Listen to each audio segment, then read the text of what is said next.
씨가 모습을 보여주고요. 그리고 최유사 씨 그리고 이준희 감독님이 잘해주셨습니다. 세 분 안녕하십니까? 잘해주시죠. 뒤에 마이크가 있고요. 네. 자, 지금 세 분을 뵈니까 반갑기도 한데 또 방금 메인 예고편을 보고 나니까 뭔가 좀 뜨거운 게 느껴지기도 하고 이재훈 씨 맡으신 역할과 인사 좀 부탁드립니다.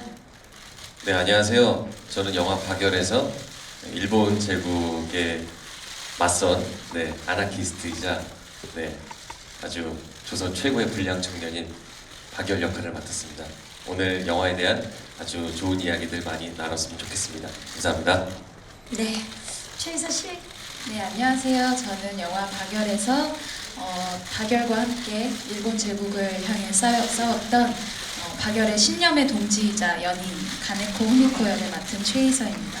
반갑습니다. 반갑습니다. 네. 네, 저는 이 영화의 연출을 맡은 감독 이준익이고요. 많은 질문, 많은 토론 하길 원합니다. 네, 감사합니다. 반갑습니다. 감독님, 동주 이후에 1년 만에 박열로 이렇게 만나게 됐습니다. 동주로 또 많은 사랑을 받으셨고 그리고 또 박열은 공개되자마자 지금 정말 많은 기대를 모으고 있는 작품인데 박열과 동주 사실 같은 시대극이지만 느낌은 좀 굉장히 다른 인상을 받거든요. 네, 예. 동주는 뭐 윤동주 씨를 누구나 다 알죠. 하지만 박열은 많은 분들이 모르시잖아요. 사실 저도 몰랐습니다. 나도 몰랐었어요. 아, 근데 어떤 인물인지. 예전에 제가 이제 아나키스트라는 영화를 97년인가 8년도에 시나리오를 쓰고 있었는데 그 시나리오 쓰면서 이제 봤던 많은 자료책 안에서 이름 없는 독립운동가들을 많이 알게 됐어요. 그 중에서 특히 이 박열이라는 인물이 굉장히 중요하다는 인상을 갖고 있었는데 이제 한 20년이 지나서 박열의 영화를 만들게 된 것이 저 스스로도 굉장히 대견하다.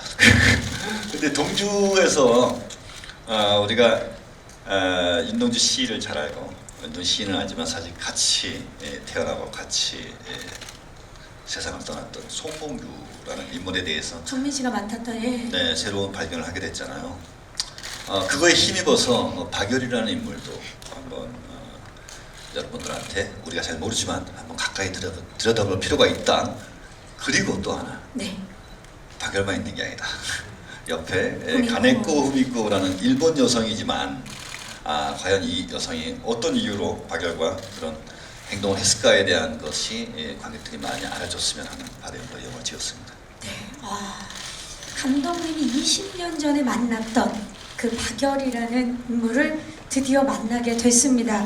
사실 이렇게 훌륭한 분이셨는데 저희가 몰랐던 게 죄송스러울 정도인데 이 박열 역을 맡은 이재훈 씨 장안의 화제였습니다. 이 포스터가 공개되자마자 저는 사실 다시 한번 봤어요. 이게 정말 이재훈 씨인가 싶어서 본인도 놀랐을 것 같고 주위에서도 얘기가 많았을 것 같고 어땠나요?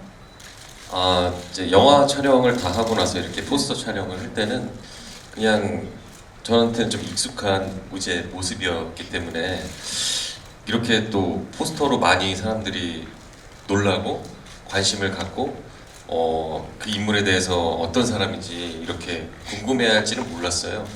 사실 또 이제 영화를 이렇게 만나게 돼서 첫 테스트 촬영을 했을 때는 내가 이런 모습을 해도 괜찮나?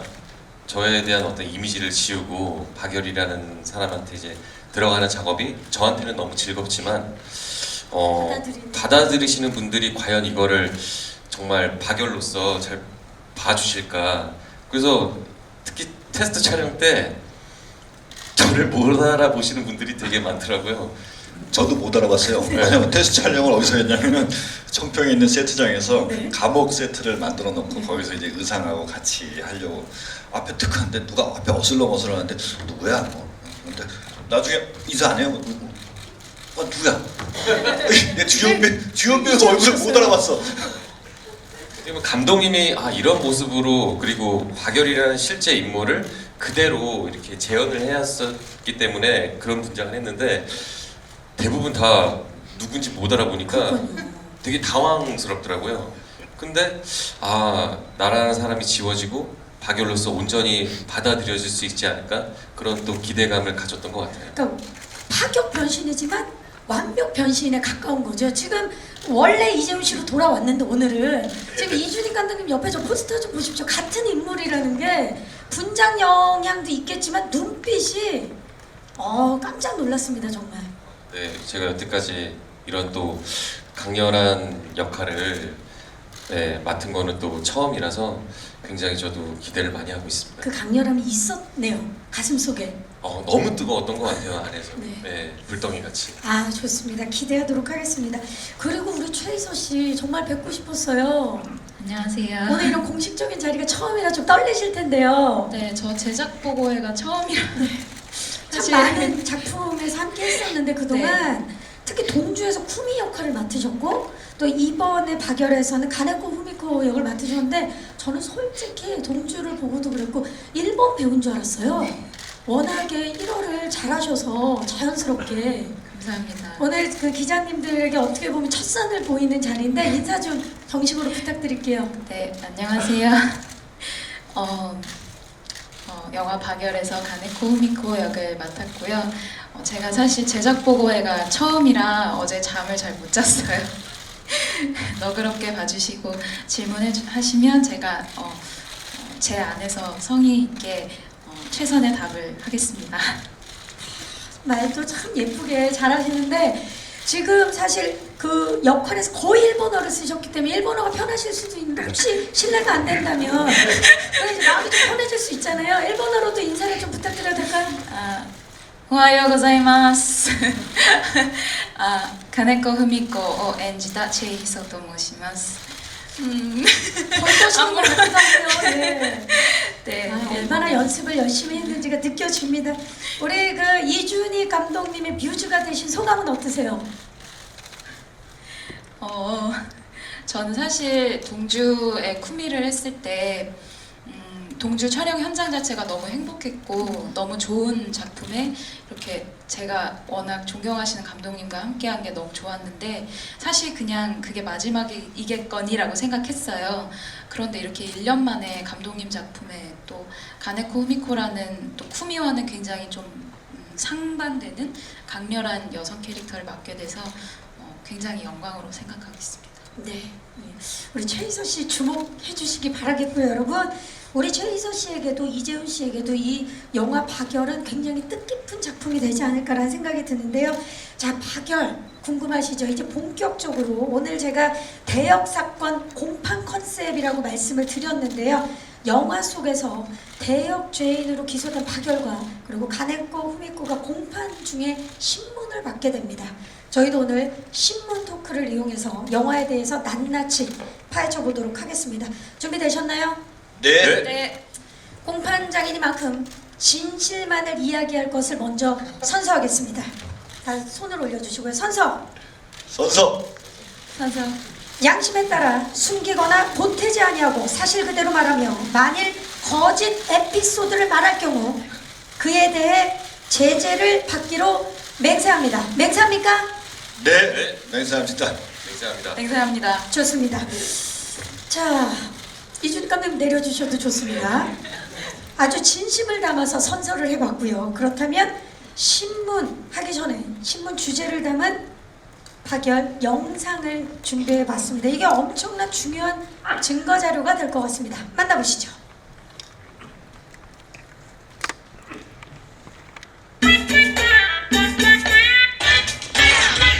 아마 대한민국 사람 중에서 박열이라는 이름을 알고 있는 사람은 그리 많지 않을 거예요.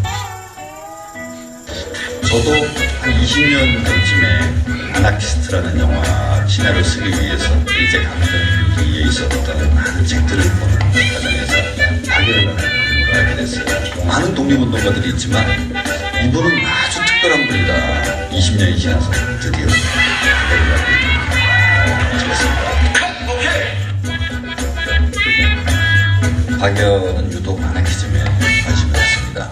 私もアナーキストです。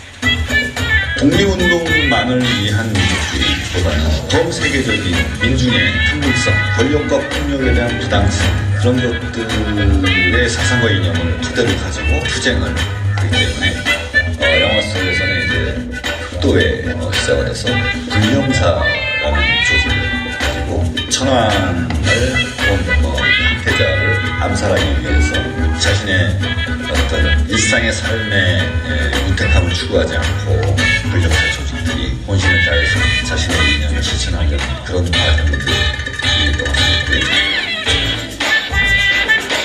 1923년 9월 1일날 관동 대지진이 나서 일본 동경 자체가 다 폭삭 무너진 거죠.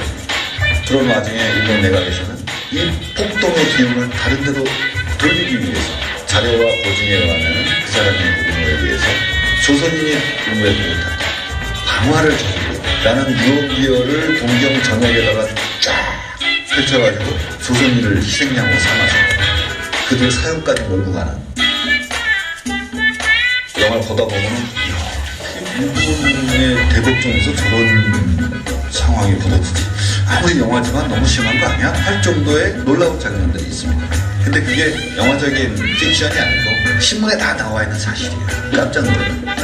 일본 아사히 신문에 전화를 해가지고 그때 당시에 박열과 가네코 후미코가 실려있는 내용들을 다 받아서 또 아사히 신문뿐이 아니라 일본에 있었던 다른 신문들까지도 글자 하나 틀리지 않게 다 고정을 한 거예요. 신주쿠 양산박이라는 단체 자체가 김수진 씨라는 분이 만든 연극 극단인데 그분 자체가 아나키스트예요. 일본인 배우들이 맹무 대신, 강무 대신, 경시총관, 총리 이런 역할들을 다 해준 거예요. 식민지 제국 시대의 일본 정부의 수뇌부인 내각 장면을 보는 참 드문 일이죠. 한국 영화에서 처음이고. 정말 기대를 많이 했거든요.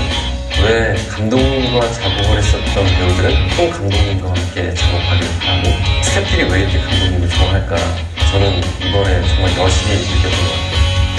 어떻게 보면 저한테는 굉장히 부담스러운 연기이고 캐릭터인데 감독님이 계셨기에 제가 힘듦과 두려움을 좀 극복하면서 박열이라는 인물을 소화할 수 있었던 것 같아요. 그래서 너무너무 감사하고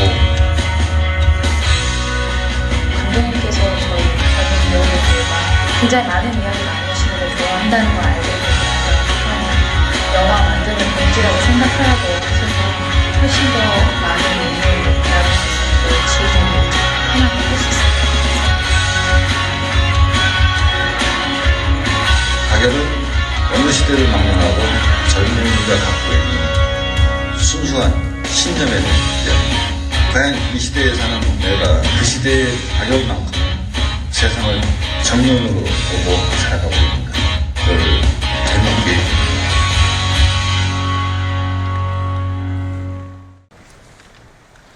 네, 증거 영상 이준익 감독님이 말하는 뜨거운 역사 영상 함께 보고 오셨는데 그럼 바로 여쭙겠습니다. 감독님, 영상을 통해서 왜 박열이었는지를 저희가 알게 됐는데 12번째 작품으로 만나게 됐습니다.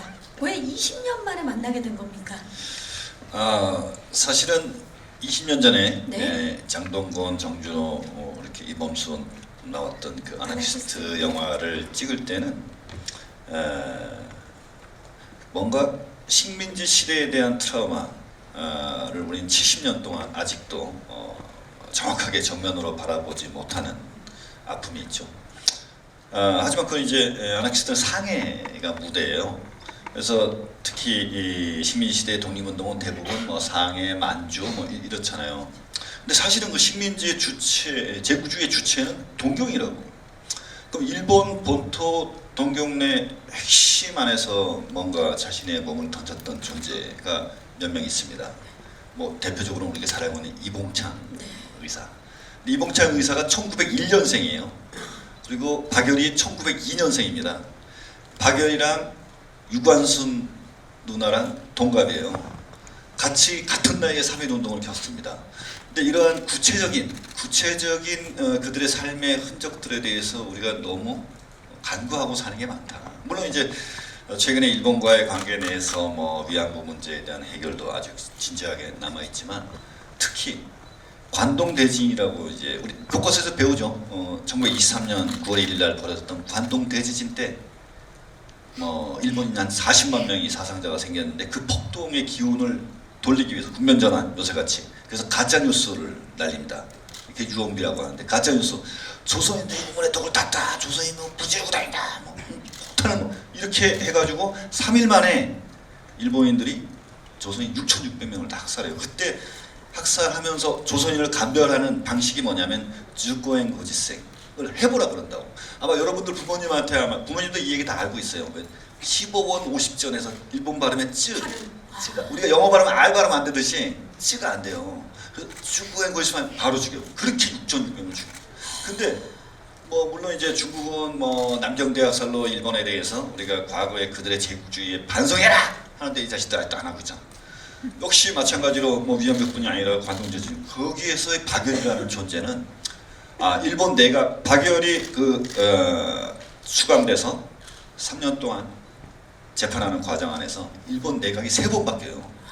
총리, 내무대신, 법무대신.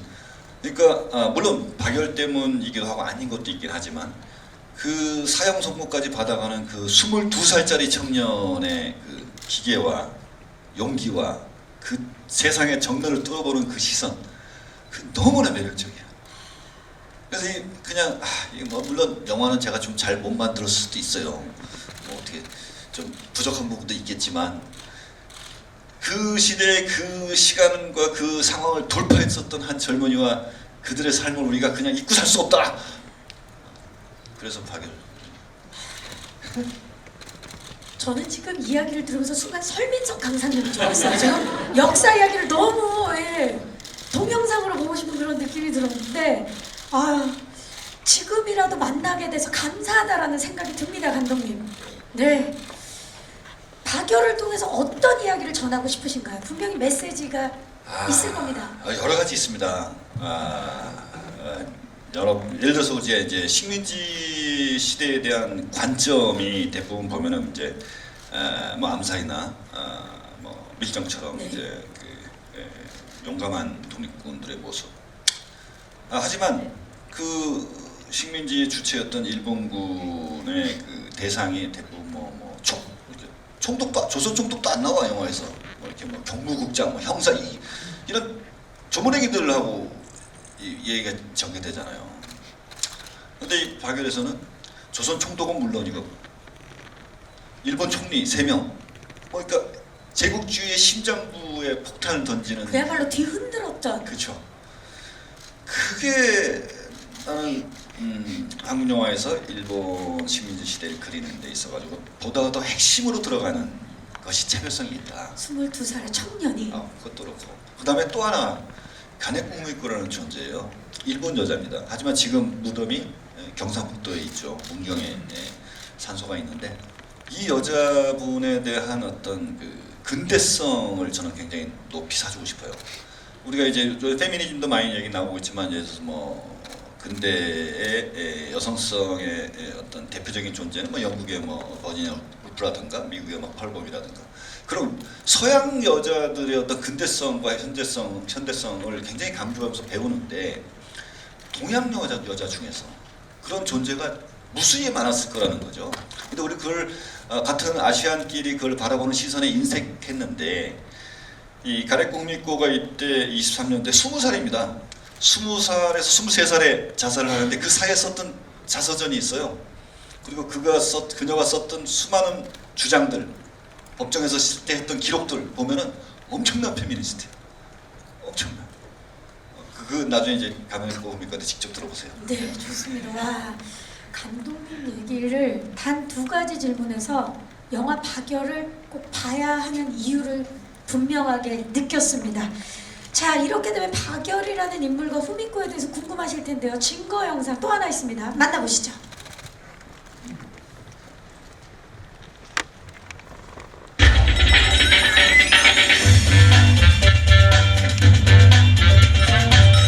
박열을 하기 전에 이재훈이라는 배우를 생각하면 뜨거움이에요. 본인도 주체할 수 없을 정도의 불덩이를 그냥 뿜어대는 그 감정을 표현하기까지 아주 체계적인 자기 스스로 시나리오 안에서 분석해서 딱 장착을 하고 카메라 앞에 섰을 때 대사 한마디 이단아 나는 참 대단한 배우다.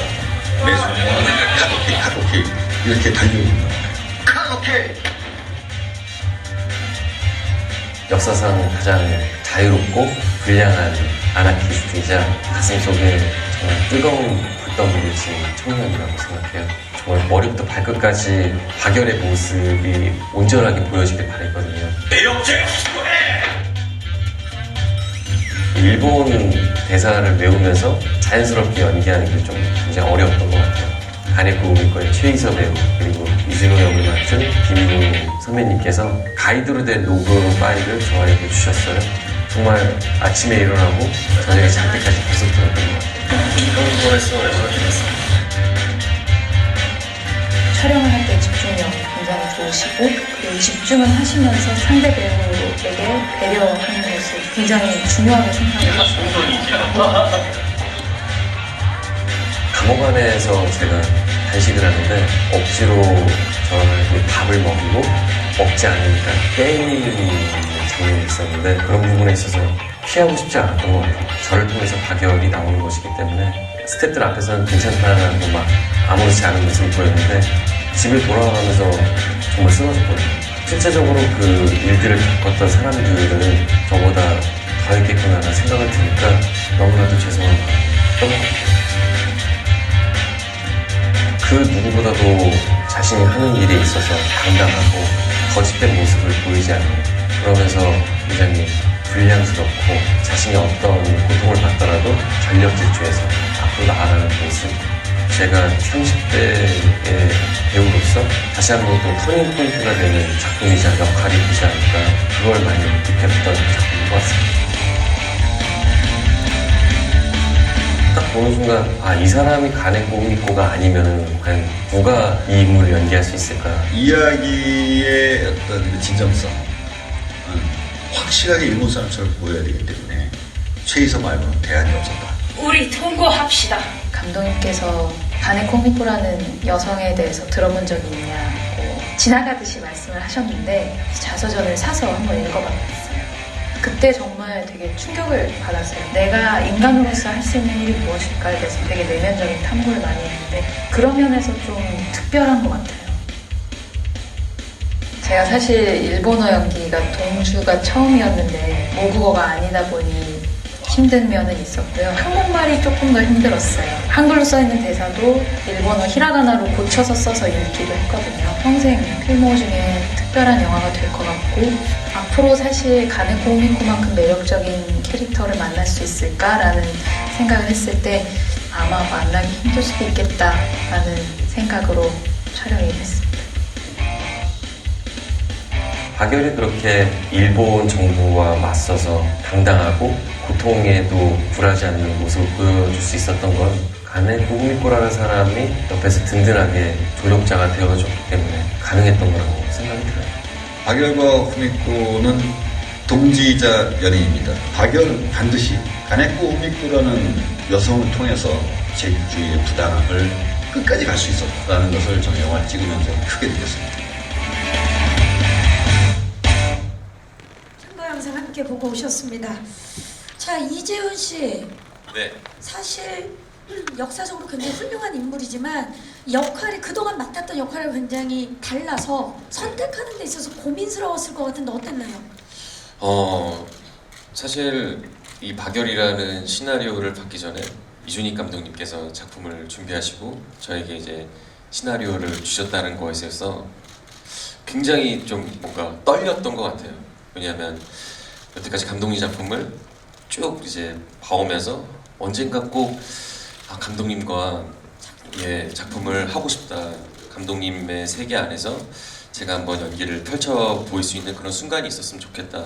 그런 걸 좀 열망했었는데 어떻게 보면은 이 작품이 저한테는 좀 연기하기가 쉬운 캐릭터는 아니었던 것 같아요. 하지만 그 두려움을 제가 극복할 수 있었던 가장 큰 이유는 이준익 감독님이라는 분이 계셨기 때문에 제가 거기 안에 정말 다 내던지고 뛰어들 수 있었던 것 같아요. 그래서 감독님께 너무 감사하죠. 이거 다 오바야 오바. 지금 진지하게 얘기하는데 그게 무슨 말씀이십니까? 왜냐면 예. 내가 현장에서 별로 이렇게 디렉션 안 해요. 뭐 이렇게 해줘 이런 거 없어. 그냥 지가 하는데 다 오케이 한 거야 지금. 그러니까 종합을 해보면 보면 말을 이렇게- 감독님의 존재 자체가 믿음과 신뢰 아니겠습니까? 아, 근데 항상 그 자리에 있긴 해. 예. 안 가. 내가 어디 딴데 안 가시고 그 자리에 계시니까. 있기는 해. 네. 그것만 해요, 저는. 예. 그게 굉장히 중요한 포인트인데요. 그렇죠. 그런 어떤 정신적인 지주가 있다는 게 중요하죠. 너무너무 중요하다는 걸 저는 영화 찍으면서 많이 느끼는데 그게 저는 이번 작품에서 감독님. 이준익 감독님이었기 때문에 이 인물을 제가 받아들이고 소화할 수 있었던 것 같아요. 디렉션이 특별히 없었는데도 모든 걸 내놓을 수 있게 만든 감독님도 대단하고 우리 이재훈 아, 이런 건 기사가 나가면 안 돼. 이런 거는 이미 썼어요. 자, 우리 없어 보여. 지금 팔 거 없으니까 뭐 사이 좋은 뭐 감독감에 이거 아닌 것 같아. 좋았던 사이가 안 좋았다고 할 수는 없지 않습니까, 감독님? 어쨌든 뭐 아이 뭐 별로인 것 같아. 자, 재미없어요. 우리 이재훈 씨. 아까 인터뷰에서 보니까 연기 인생의 터닝 포인트가 됐다, 박열이. 네네. 그런 말씀하셨는데 사실입니까? 어떻게 보면 사실이라고 볼 수 그건 있죠. 진짜 사실이야. 그건 정말 장담 사실이에요. 그게 잘너 가만히 있어. 진짜 사실. 저희가 말하겠습니다. 깜짝 놀랐어. 말씀하세요, 희서 씨. 저는 테스트 촬영에 보면서 그냥 분장실에 들어가자마자 못 알아봤거든요. 그래서 분명 이재훈 씨라고 그랬는데 누구지? 이랬었는데 다른 이재훈 씨인가 보다. 예, 네. 테스트 촬영부터 그 박열의 모습이 너무 잘 녹아 있었고 이제 첫 촬영에 저희가 처음 만나는 신이었거든요. 근데 그 어떤 박열이 갖고 있는 그 카리스마 같은 것 때문에 사실 제가 조금 더 적극적으로 우리 동거합시다 조금 더 적극적이고 조금 더 강력하게 말했어야 됐는데 기에 좀 눌려가지고 강력해. 제가 원하는 만큼 후미코스러운 어떤 그 강력함을 내지 못했을 정도였는데 전체적으로 촬영은 끝나고 제가 오빠한테 얘기했거든요. 저는 사실 파수꾼을 영화관에서 보고 이재훈의 팬이 됐고 그 후로 많은 작품을 하셨지만 저는 사실 아직도 파수꾼이 제일 좋았었다. 그런데 지금은 아니다. 이제 박열의 이재훈이다. 라고 얘기했어요. 아니 그 첫날 첫 촬영에 어떤 시이냐면은 가네코 후미코가 박열의 개새끼 이것이 시를 읽고 시라고 먼저 얘기를 좀 해주시기 바랍니다. 이 시를 읽고 감동 감화 받아서 박열이 나타나니까 대뜸 우리 동거합시다 그랬다고. 그 시에 반해서 그렇지. 근데 이게 영화적으로 설득력이 없어요. 그래서 시나리오 쓰면서도 매일 고민했어. 어떻게 여자가 처음 본 남자한테 보자마자 동거합시다. 그러면 그렇다고 이걸 앞에 뭐 둘이 관계가 있었던 거를 막 이렇게 멜로 감정을 넣어주면은 이게 공갈이 되잖아. 거짓말이잖아. 그렇죠. 그러니까 우리가 고증에 충실하기 위해 이게 고증이 얼마나 잘 되냐면은 한 90% 고증이에요 이 영화가. 그러니까 고증대로 했는데 이제 다들 이제 편집본 볼 거 아니에요. 아니 어떻게 둘이 남녀가 만나가지고 썸도 안 타고 바로 동거가 들어가? 이거 드라마가 너무 점프하는 거 아니야? 말이 안 되는 거 아니야? 뭐 이런 그 염려가 많았어요. 그럴 수 있죠. 예. 나중에 영화 보시다 한번 확인해 보세요. 근데 이게 사실이야. 어떻게? 고증에 거짓말. 의해서. 고증이니까. 예. 기록에 다 있어요. 그만큼 운명의 상대를 만난 거고 진취적인 여성인 거죠. 그렇다고 이 후미코가 박열한테 한눈에 반한 것도 아니야. 또 그렇습니까? 그렇지. 왜? 동거서약에 나오거든. 우리는 동지로서 동거한다. 또 같은 인형을 갖고 근데 있기 때문에. 사실 이제 동지로서 동거한다. 시를 보고 남녀로서 동거한다가 아니야. 저희 죄송한데 희서 씨 말씀 좀 하시면 사실 시를 보고 자서전에는 시를 보자마자 내가 하고 싶었던 일을 이 사람한테서 찾았다는 생각이 들었다라고 써 있거든요.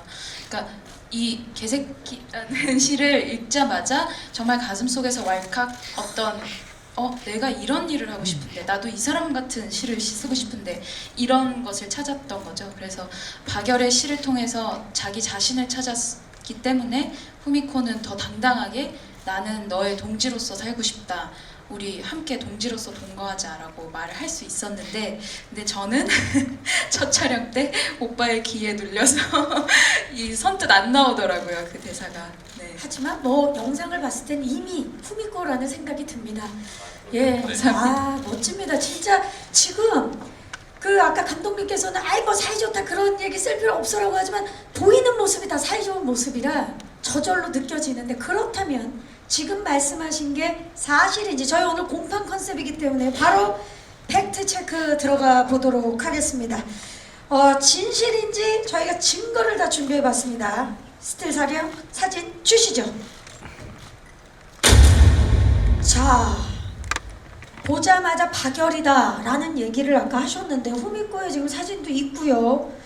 박열, 후미코 그리고 불령사 사진이 실제 사진과 그리고 배우분들의 모습인데 와 이거는 감독님 무슨 이미지 캐스팅이라고 해도 과언이 아닐 정도로 싱크로율이 근데 얼굴 보고 뽑은 게 아니라고. 그러니까요. 근데 희한하게 역시 배우는 배우다라는 생각이 드는 거예요. 아, 실제 이재훈하고 저 박열 의사하고는 잘 안 닮았어요. 근데 내면이 사람이라는 게 외면으로 평가하는 것은 그야말로 얄팍한 수고 진짜 고수는 내면의 닮음을 보는 거예요. 그 내면의 분위기가 외모까지 싱크로에 맞는 것처럼 착각이 드는 거라고. 후미코도 마찬가지. 여기 불령사 팀도 마찬가지. 여기 있나? 사실 92년을 뛰어넘은 거거든요. 맞아요. 1923년도거든 저게. 근데 저 불령사 사진도 그렇고 그 사진들이 굉장히 의미가 있다고 들었어요. 특히 이렇게 세 번째 사진은 그 1910 일본 같은 경우는 이제 그 서구의 문물을 진짜 우리보다 몇백 년 빨리 받아들여서 소위 근대화라는 것의 그 기간이 명확하게 있는데 조선 같은 경우는 이제 근대성이라는 것이 사실 좀 약간 정확하게 아직까지 정리를 못했잖아요. 근데 저기 있는 불령사 이 멤버들 보면 저 근대성을 보여주는 조선의 젊은이들이에요. 저 때는 이제 서구 이념이 아주 일본 내에서 아주 뭐 그냥 박람회처럼 그냥 범람하던 시절에 조선의 젊은이들이 가장 앞서가는 시대 정신을 갖고 모인 단체라고. 불령사. 예, 네. 지금의 젊은이보다 훨씬 더 이념적으로 진보한 세대예요. 심지어 불령사라는 저 말 자체도 웃기는 게 불령이라는 것은 불량한 조선인이라고 일본 애들이 붙여놓은 거지. 근데 그래 우리 불량한 조선인이야. 그래 뭐 이런 그 자기가 대놓고 지은 이름이에요. 여기 시도 보면은 뭐 나는 개새끼 어쩌고 하면서 뭐 내가 뭐 높은 양반이라는 게 일본. 그러니까 부당한 권력자 가랭이에서 이제 오줌바를 딱 받던 개새끼가 지도 거기다가 그냥 오줌 싸버리는 그 부당한 권력에 저항하는 개인의 어떤 그 자유와 평등의 의지를 주장하는 그 아나키즘. 굉장히 중요한. 예. 네. 그럼 이재훈 씨 불령사 지금 멤버들을 보니까 그 멤버의 한 명으로서 지금 다 또래 배우들이거든요. 어땠나요? 어떻게 보면은 네. 이 불령사라는 조직이 어떤 박열에 있어서 이제 또 근간이 될 수 있는 이들이 있었기에 이제 일본 내각에 뭔가 정면으로 맞서는 부분에 있어서 큰 힘이 됐던 거죠. 혼자 할 수 있는 일은 아무도 없는데 그런 사상적인 이념이 맞는 동료들과 함께 이렇게 또 불령사를 조직하고 또 박열이 어떻게 보면 수장으로서 이끌었던 게 저한테는 굉장히 또 중요한 부분이 있는데 동료들하고 그렇기 때문에 되게 뭔가 이질감 없이 막 편하게 네. 보냈어야 돼서 그래서 촬영하기 전에 좀 여러 번 많이 만났던 것 같아요. 그래서 현장에서 그냥 뭐 선후배, 뭐 형 동생 이런 거 없이 막 해라. 다 동료. 너희들 하고 싶은 거 그냥 다 해라 나한테. 그렇게 해서 최이소 배우도 같이 함께 막 불령사 이렇게 친구들과 술도 많이 마시면서 네 여러 얘기하고 진짜 한 가족처럼 지냈던 것 같아요. 이 영화 박열을 통해서 이 불령사 멤버들은 평생 갈 것 같다라는 생각이 드네요. 네 맞아요. 그래서 그 단체 지들끼리 맨날 술 세팅방 먹고 놀고 그랬어. 네 촬영 끝나고 또 이렇게 싱크로를 숙소에서 맞추기 위해서. 네. 네. 자 저희 증거 사진이 또 하나 있습니다. 주시죠.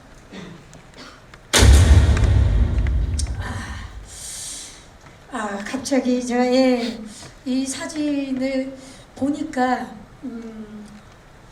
숙연해지는데요.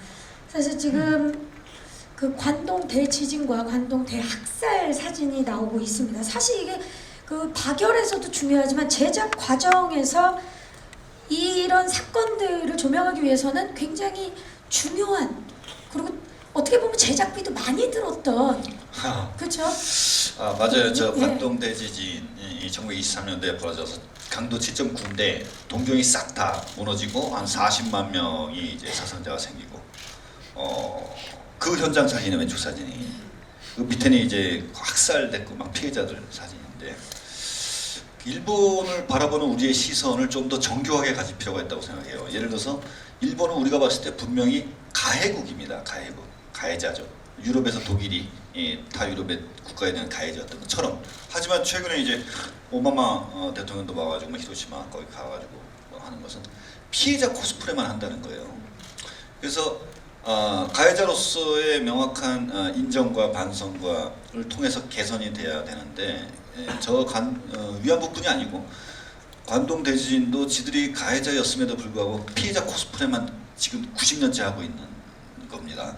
그래서 그런 거에 대한 물론 이제 요즘 젊은 친구들한테 뭐 역사 의식을 가르치려고 하는 저 꼰대 발언에 대해서는 정말 죄송하지만 그래도 영화를 통해서 우리가 느꼈으면 좋겠다 하는 바람 때문에 그런 거죠. 예. 자, 지금 사실 굉장히 준비할 것도 많았을 거고 표현하기 위해서 동주도 그렇지만 이제 제작비 부분에 있어서도 감독님은 굉장히 합리적으로 사실은 만약에 이거 제대로 이렇게 상업 영화처럼 보여주려면요 100억 갖고도 안 되고 200억 갖고도 안 돼요. 왜냐면 지금 동경에 간다고 동경 모습이 그대로 있는 것도 아니고 그걸 뭐 세트를 진다면 뭐 어마어마해서 말이 안 되고 그래서 동주처럼 이렇게 좀 저렴하게 했는데 영화 전체가 동경인데 한국 올로케야. 죄송합니다. 무슨 말이에요? 한국 올로케 금방 안 떠오를 거예요 무슨 말인지. 어쨌든 한국 올로케인데 사실은 이게 만약에 픽션이 가미되거나 오락적으로 우리가 독립운동에 예를 들어서 뭐 국뽕 영화를 한다 할 경우에는 뭔가 스펙타클하고 버라이어티하게 좀 볼거리가 있어야 될 거 아니에요. 근데 없어요. 왜? 실존 인물이기 때문에 이 실존 인물을 대하는 만드는 사람의 태도, 자세가 우선돼야 된다. 그렇죠. 그들이 영화 속에서 보여주기는 그들의 어떤 그 사회관, 국가관, 세계관, 인간관 그런 거에 아주 그냥 충실하게 가야지. 거기에 뭐 영화적인 오락성을 잘못 덧붙였다가는 박열 열사나 가네쿠 후미코 그것도 뭐 최근에 있는 실존 인물들을 대하는 태도가 예의가 아니다. 그래서 그들의 삶의 가치관에 충실한 영화가 돼야 된다. 그러니까 제작비는 절대 많이 쓰면 안 된다. 그거는 정말 이거 오만이고 큰 실수를 과오를 저지를 수 있다. 해서 적절한 금액으로 찍었습니다. 네, 우리 이준익 감독님만의 철학과 그리고 담담함이 드러나지 않을까라는 생각이 듭니다. 네, 감사합니다. 자, 이제 사실 이 역사적 사진이기 때문에 보면 마음이 참 아프지만 대질신문을 통해서 지금까지의 이야기들을 뒷이야기를 한번 빠르게 제가 파헤쳐 보도록 하겠습니다. 대질신문, 박열, 이거 실화냐?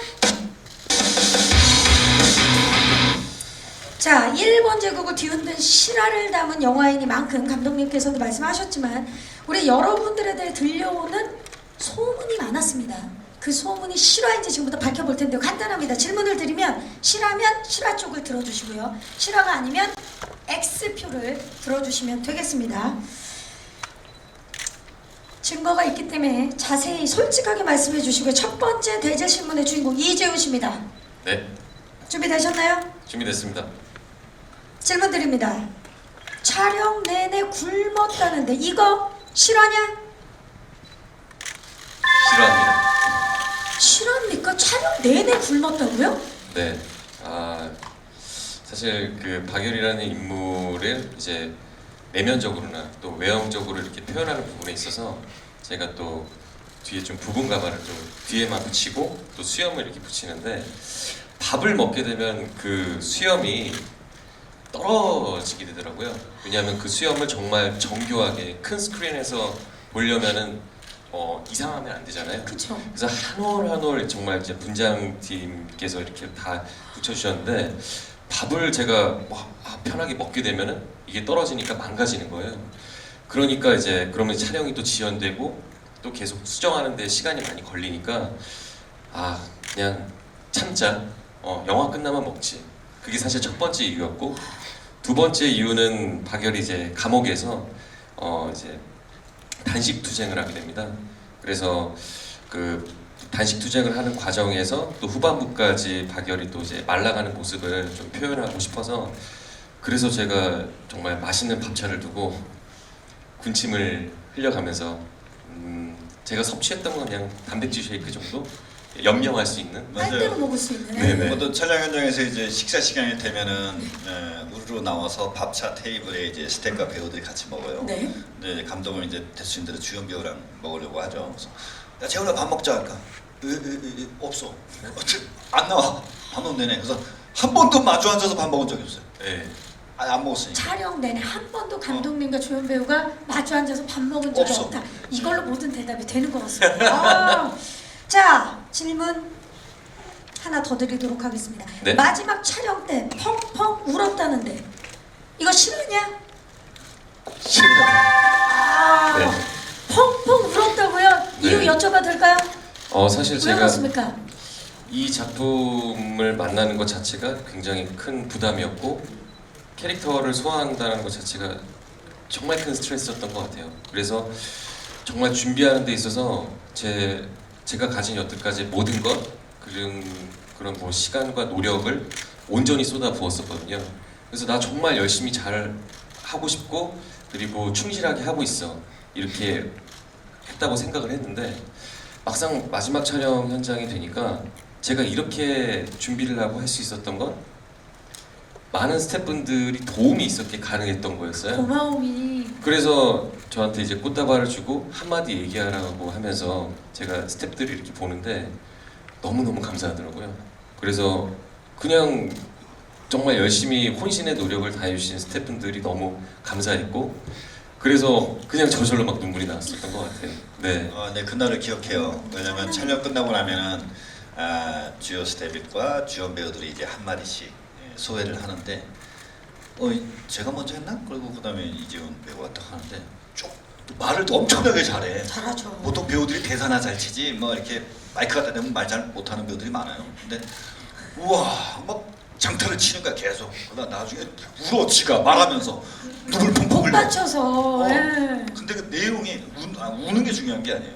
그게 담겨 있는 말의 내용이 감동이야. 그거 찍어놓은 거 있을 텐데. 제가 찍었어요. 찍어. 그거 여기서 틀어줘야 돼. 아 근데 저도 되게 감동적이었던 게 저는 사실 힘들었기 때문에 끝나서 어떤 안도의 울음 혹은 그런 게 있지 않을까라고 생각했는데 오빠가 뭐 정말 이렇게 촬영해서 너무너무 감사하고 이러면서 갑자기 그런데 이렇게 스태프분들 얼굴을 지금 보면서 정말 너무 당신들이 아니었으면 어떻게 할 수 있었을까라는 생각이 난다고 하면서 우는 거예요. 그래서 저는 정말 그 감사와 어떤 약간 동지의 눈물 같은 거라 되게 감동적이었어요. 네. 절대 이재훈 씨는 배가 고파서 운 게 아닙니다. 정말 네. 고마워서. 이제 예. 밥을 먹을 수 있겠구나는 아니었어요. 아니었습니다. 네. 자, 최희선 씨 대제 신문가입니다. 이게 사실일까요? 우리 최희선 씨, 이준익 감독님과 함께 작업을 하게 된 계기가 길거리 캐스팅이라던데 이게 실합니까? 오. 진짜 이 얘기 좀 해주세요. 이게 길거리가 아니라 지하철 캐스팅이라고 해야 돼. 지하철. 지하철. 오, 네 그런 소위 생각하시는 길거리 캐스팅이 아니고요. 제가 3년 전에 연극을 하고 있었어요. 근데 그 연극 대본을 항상 리허설 가는 길에 지하철을 타고 가면서 봤거든요. 근데 저는 제가 그렇게 좀 소리가 큰지 몰랐어요. 근데 소리가 꽤 컸나 봐요. 그래서 맞은편에 동주의 제작자이자 각본가이셨던 신현식 감독님께서 그 모습을 본 거예요. 거기 계셨군요. 네, 같은 3호선 열차를 타고 가고 있었는데 신현식 감독님께서 저 친구 배우인 것 같은데 같은 역에 내리면 한번 명함을 줘봐야겠다라고 했는데 같은 역에 내려서 마침 또 명함을 주셨고 그때 딱 동주를 쓰기 시작하셨을 때였기 때문에 제가 일본어를 할 수 있다고 말씀을 드렸더니 미팅을 이렇게 하게 돼서 결국 준비된 우리 희선 씨가 좋은 기회를 얻게 되는. 이거 정말 예. 그쵸. 그때 그 지하철 안 탔으면 둘 중에 한 사람이 안 탔으면 여기 없어. 맞아요. 그러니까. 신현식 감독님을 알아보고 더 크게 얘기한 건 아니죠. 아니 전혀 아니에요. 전혀 신현식 감독이 되게 누군지도 수수하게 몰랐지. 그렇지. 네. 근데 명함을 주셨는데 제가 신현식 감독님 영화를 봤기 때문에 그때는 알아봤지만 얼굴은 몰랐었죠. 좋습니다. 우리가 희서 씨를 이렇게 만나게 된 게 참 지하철을 타줘서 고맙다라는 생각도 들고요. 감독님 대제 신문 들어갑니다. 증거에 따르면요, 박열을 힙합에 비유해 주셨다는데요. 박열을 저희가 시대극으로 알고 있는데 갑자기 힙합, 이게 실화입니까? 물론 싫어하지, 싫어한데 이 질문이 후져. 질문 후집니까? 질문 바꿀게요. 감독님, 배우들이 한 번 더 촬영을 하고 싶다 그랬는데 감독님이 그만하자고 컷을 외쳤다는데 실합니까? 이거 밝혀주십시오. 나 힙합 얘기는 뭐냐면 이제 힙합 정신과 박열의 정신이 같다. 뭐 그런 이제 저희 이제 표현. 그 힘든 마음, 예, 표현, 그죠? 예. 힘들다기보다는 세상에 대한 어떤 그 외침. 자기 어떤 그 불만과 또 자기 상처에 대해서 정면으로 고백하는 힙합 정신, 그를 통해서 자기 자신을 극복해내는 사회의 경종 원리, 뭐 그런 것은 박열과 같다. 그래서 같다. 힙합이라는 단어하고 이제 박열의 정신하고 왜 한 이어져서 번 더 하고 싶다는데 스톱을 그거는- 해주셨나요? 왜 컷하셨어요? 뭐 박열뿐이 아니라 제 영화 연출 스타일이 그래요. 배우가 슛 들어가기 전에 이제 막 준비를 하고 있잖아요. 네. 대사도 많이 외웠고. 근데 대사를 까먹을까봐 외우는 게 아니라 그것이 세포가 기억하게끔 만들기 위해서 이제 몸에 장착을 하잖아요. 그래서 카메라 빨간불이 딱 들어오고 슛 들어가면 이제 매직 타임이 있다고 합니다. 잘 의식과 무의식의 순간에 엣지에서 팍 나온다고, 이 연기가. 그럼 모니터를 뚫어지게 보다 보면은 확 느껴져요. 느껴지면 대사가 맞았는지 틀렸는지 저는 기억 못하고 저 안에 눈빛에서 보여준 저 배우의 내면이 의식과 무의식에서 딱 맞아지는 게 보일 때 무조건 컷 오케이야 그냥. 보는 순간. 컷 오케이. 근데 배우가 이제 한 번만 더 하자고 하죠. 대부분. 왜냐면 자기는 하면서 내가 뭘 놓쳤다라는, 컷하는 순간 그 기억이 나잖아. 내가 뭐 놓쳤다. 뭐 그런 거. 한번 또 해요. 꼭 해요 다시. 감독님, 저도 외쳐드리고 싶습니다. 뭐? 컷 오케이. 굉장히 고마워. 진심이 보였어요. 진심이 보였어요. 우리 감독님의 말씀에 영혼이 보였습니다. 네. 자, 이제 저희 박열 토크 대제신분까지 함께 왔는데요. 준비한 토크는 여기까지고요. 자, 이제 여러분들 질의응답 전에 오늘 특별하게 기자님들만을 위해서 저희가 아주 소중한 1분짜리 영상을 준비했습니다. 오늘 이 자리에서만 공개가 되는 영상이고요.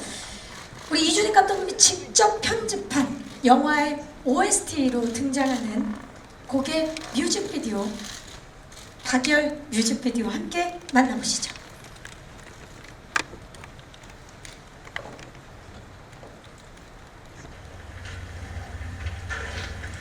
俺は一人者です。私もアナーキストです。우리 통곡합시다.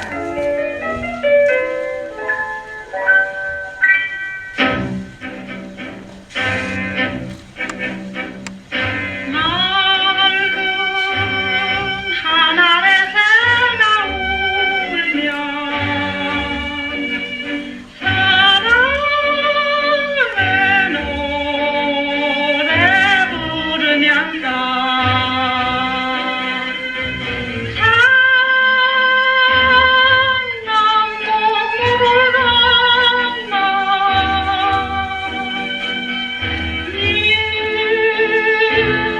오길 기다리는 그 자리 저와 어서 와주세요.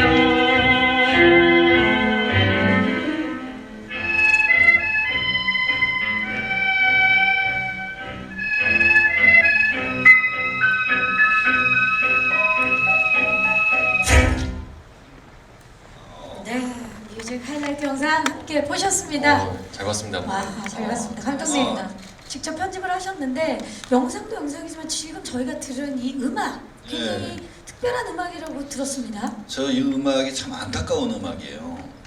저 음악을 부른 가수분이 최승희 씨라고, 무용가 최승희 씨 아세요? 뭐 모르는 분도 계시겠지만 나중에 한번 찾아보세요. 무용가 최승희 씨인데 이분이 직접 부른 노래예요. 1930년대 초반에. 이 곡은 이제 랄프 어윈이라는 호주 음악가가 1910년대 말에 각 작곡가 노래인데 전 세계에서 다 번역해서 불렀다. 통합 이렇게 방역해서 부른 거지. 일본의 유명한 가수도 불렀고 최승희 씨도 불렀고.